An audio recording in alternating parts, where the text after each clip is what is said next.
ভাৰতৰ হাতত পৰাজিত পাকিস্তান বলিয়া হৈ পৰিছে।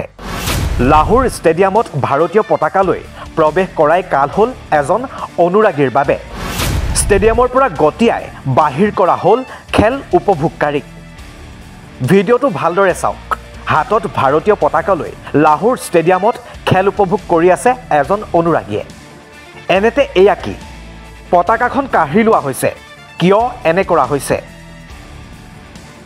পাকিস্তানত ভাৰতীয় পতাকা লোৱাৰ বাবে এই কাৰ্য নেকি? সুদীৰ্ঘ ৮ বছৰৰ অন্তত চেম্পিয়নছ ট্ৰফিৰ আয়োজক দেশ পাকিস্তানৰ বিৰুদ্ধে ডুবাইত সমুখ সমৰত নামিছিল ভাৰত। ভাৰতৰ হাতত ধাৰাসায়ী হৈ চেম্পিয়নছ ট্ৰফিৰ পৰা বাহিৰ হৈছিল আয়োজক দেশ পাকিস্তান। এই পৰাজয়ৰ পিছতেই যেন বলিয়া হৈ পৰিছে পাকিস্তান।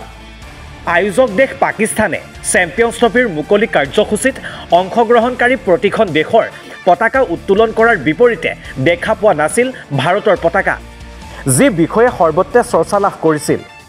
চেম্পিয়নছ ট্ৰফিৰ আয়োজক দেশ পাকিস্তানৰ ভূমিত ভাৰতৰ পতাকা উত্তোলন নকৰা কাৰ্যৰ যেন পুতক ল'লে ভাৰতে। পূৰ্বৰ চেম্পিয়নছ দল পাকিস্তানৰ ৰাস্তা গ্ৰুপ পৰ্যায়তে শেষ কৰিলে ভাৰতে। ইয়াৰ মাজতেই এই ভিডিঅ' পোহৰলৈ আহিছে। এই ভিডিঅ'ৰ পৰা এটা কথা স্পষ্ট হৈ পৰিছে, এতিয়া যেন হৰাৰ দুখ সহিব পৰা নাই পাকিস্তানে, যাৰ বাবে ভাৰতীয় পতাকা দেখিয়েই এই অৱস্থা পাকিস্তানীৰ। ভাৰতৰ হাতত পৰাজিত পাকিস্তান বলিয়া হৈ পৰিছে। লাহোৰ ষ্টেডিয়ামত ভাৰতীয় পতাকালৈ প্ৰৱেশ কৰাই কাল হ'ল এজন অনুৰাগীৰ বাবে। ষ্টেডিয়ামৰ পৰা গতিয়াই বাহিৰ কৰা হ'ল খেল উপভোগকাৰীক। ভিডিঅ'টো ভালদৰে চাওক। হাতত ভাৰতীয় পতাকালৈ লাহোৰ ষ্টেডিয়ামত খেল উপভোগ কৰি আছে এজন অনুৰাগীয়ে। এনেতে এয়া কি? পতাকাখন কাঢ়ি লোৱা হৈছে। কিয় এনে কৰা হৈছে? পাকিস্তানত ভাৰতীয় পতাকা লোৱাৰ বাবে এই কাৰ্য নেকি? সুদীৰ্ঘ ৮ বছৰৰ অন্তত চেম্পিয়নছ ট্ৰফিৰ আয়োজক দেশ পাকিস্তানৰ বিৰুদ্ধে ডুবাইত সমুখ সমৰত নামিছিল ভাৰত। ভাৰতৰ হাতত ধাৰাসায়ী হৈ চেম্পিয়নছ ট্ৰফিৰ পৰা বাহিৰ হৈছিল আয়োজক দেশ পাকিস্তান। এই পৰাজয়ৰ পিছতেই যেন বলিয়া হৈ পৰিছে পাকিস্তান।